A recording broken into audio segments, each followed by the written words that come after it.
Beginning the work with Bhumi Puja prayer. Every good beginning starts with a blessing. Before starting any major construction, it's customary to offer a prayer on site. This moment marks not just a ritual, but a symbol of safety, strength, and positive energy for the journey ahead. Marking and digging for concrete pillars. Once the prayer is done, the next step is to mark the locations where the concrete pillars will be placed, based on the building plan. Each pillar point is carefully measured and marked on the ground using chalk lines and pegs for accuracy. A JCB machine is then used to dig pits at these marked locations, deep enough to hold the foundation of each pillar, forming the concrete pillars. We begin with the foundation columns, also called concrete pillars, which provide vertical support to the structure. Strong iron rods, also known as rebars, are tied together to form the inner skeleton of each pillar. Once aligned and positioned, these are enclosed with shuttering material, preparing them for the concrete pour.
Concrete composition and pouring.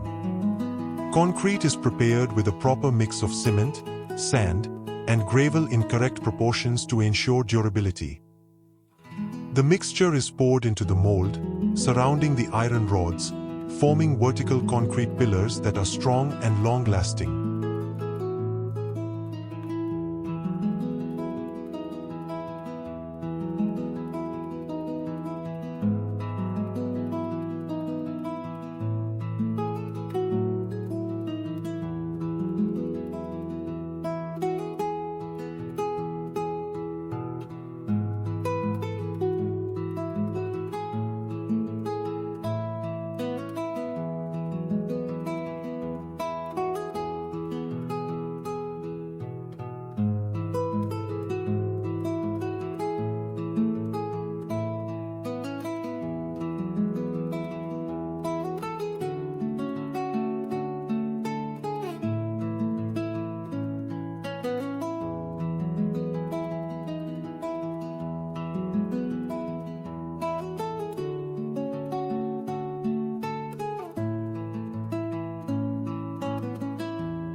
Constructing the government water storage tank. Next, A dedicated underground or side tank is constructed to store water supplied by the government municipality.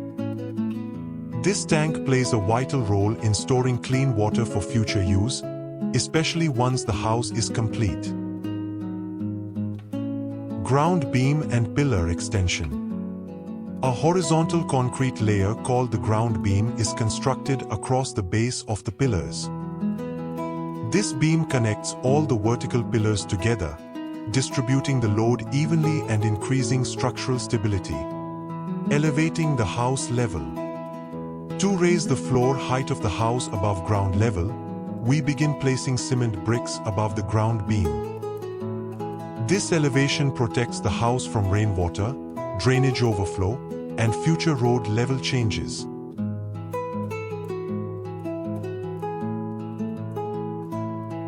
Filling sand for further construction. Before extending the concrete pillars further upward, the inner area of the structure is filled with clean sand. This fill creates a solid base for the future flooring and helps in water drainage beneath the house. Summary. In this video, we began with prayer, formed strong concrete pillars, poured accurate concrete mixtures, and constructed the government water tank.